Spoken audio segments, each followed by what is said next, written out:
எனக்கு பொண்ணுக்கு செய்கிறது வேறு, மருமகளுக்கு செய்கிறதுங்கிறது பெரிய விஷயம். எனக்காக ஒவ்வொன்றும் பார்த்து செய்வாங்க. என்னை வந்து என் முகத்தை பார்த்து நான் ஒரு பிரச்சனைன்னு அப்பா கிட்ட போய் சொல்லணும், அம்மாட்ட போய் சொல்லணும்னு இல்லை. முகத்தை பார்த்தோன்னே பாப்பாவுக்கு ஏதோ பிரச்சனை, அதுக்கான சொல்யூஷன் வந்து உடனே எனக்கு கிடச்சிரும்னு வச்சுக்கோங்களேன். அப்பா வந்து எல்லாம் ட்ரீம் மாமனார்னு சொல்கிறாங்க. அது கேட்க பார்த்து ரொம்ப சந்தோஷமாக இருக்குது. டெய்லியும் இதை பார்த்துட்டு ஃப்ரெண்ட்ஸ் எல்லாம் கூட கேட்டாங்க, உங்கள் ட்ரீம் மாமனார் எப்படி இருக்காங்க அப்படின்லாம் கேட்பாங்க. ஒரு ஃபங்க்ஷனாக ஒரு 100 பேர் தங்கலாம் நம்ம வீட்டில். ஓகே, நம்ம எங்கேயும் வெளியெல்லாம் மண்டபத்துக்குலாம் போகணும், இங்கே எல்லாம் அப்படியே லைனாக தூங்கிக்கலாம். ரொம்ப சந்தோஷமாக இருக்குது, ரொம்ப ரொம்ப ப்ரௌடாக இருக்குது எனக்கு. நான் ரொம்ப பிளஸ்டாக ஃபீல் பண்ணேன். 2 கோடிக்கு வீடு, 3 கோடிக்கு நிலம், ஒரு தோட்டம், 2 காருன்னு இந்த மாமனார் மருமகளுக்காக எல்லா சொத்தையும் வாங்கி கொடுத்துருக்காரு. அண்ட் இந்த விஷயம் சோஷியல் மீடியாவில் வைரலாக போயிட்டு இருக்கு.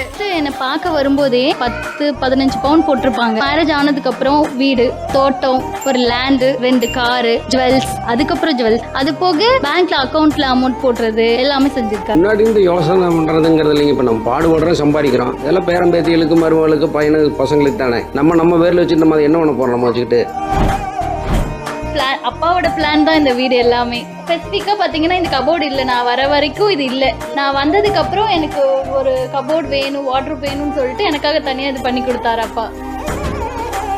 கண்டென்ட் ஆக்சுவலி என்ன எடுக்க வந்தோம்னா, மருமகளுக்காக மாமனார் வந்து ஒரு வீடு கொடுத்துருக்காரு அப்படின்றது தான். மருமகன் வந்து மாமனாருக்காக ஒரு ரூம் கொடுத்துருக்காரு. ரீசெண்டாக ஒரு டாக் ஷோவில் பார்த்தீங்கன்னா இவங்க வந்து தன்னுடைய மாமனார் எந்த அளவுக்கு தன்னை பார்த்துக்கிறாங்க அப்படின்ற விஷயத்த ஷேர் பண்ணியிருந்தாங்க. என்னங்க சொல்கிறீங்க, இந்த காலத்தில் இப்படி ஒரு மாமனாரான்னு ஆச்சரியப்படுற அளவுக்கு இருந்துச்சுங்க. பின்ன சும்மாவா, பொண்ணு வரும்போது பொண்ணு வீட்டில் இருந்து தான் ஏதாச்சும் எடுத்துகிட்டு வரணும் அப்படின்னு சொல்லிட்டு எதிர்பார்க்குற காலம்தான் இது. அப்பத்துலேருந்தே அப்படி தானே. அப்படி இருக்கும்போது இந்த மாமனார் மருமகளுக்காக இவ்வளோ கோடி ரூபாய் செஞ்சுருக்காரு, அவங்க பேர்லேயே வீடு எழுதி கொடுத்துருக்காரு, நிலம் வாங்கி கொடுத்துருக்காருன்னா ஆச்சரியப்படுற வகையில தானே இருக்கு. நம்ம பிஹைண்ட் வுட்ஸ் டீம் அவங்க வீட்டுக்கே போயிட்டு நிறைய விஷயங்கள் பேசணும். ஆரம்பத்துல இருந்து இப்போ வரைக்கும் நான் வந்து என்னோட பொண்ணா தான் பாக்குறேன். எப்படி என் பொண்ணுக்கு நான் சொத்து சேர்க்கிறனோ அதே மாதிரிதான் என்னுடைய மருமகளுக்கும் நான் பண்றேன். ஒவ்வொரு பர்த்டேக்கும் ஸ்பெஷலா இந்த மாதிரி ஏதாச்சும் ஒண்ணு வாங்கி கொடுத்துருவேன்னு அசால்ட்டா சொல்றாரு. வெரி லக்கிங்க நீங்க.